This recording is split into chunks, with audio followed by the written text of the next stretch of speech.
Amit sun nun paralun ka Gusti Nu Maha Suci, sedapang jiad pangraksa para abdi seni.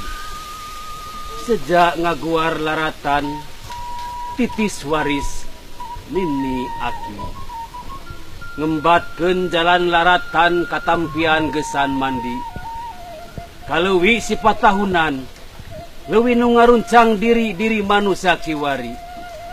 Rek muruh lururung 7 ngaliwat ka pajajaran bongan hayang pulang anting. Padung dengan jeung usikna pangancikan pun sampun.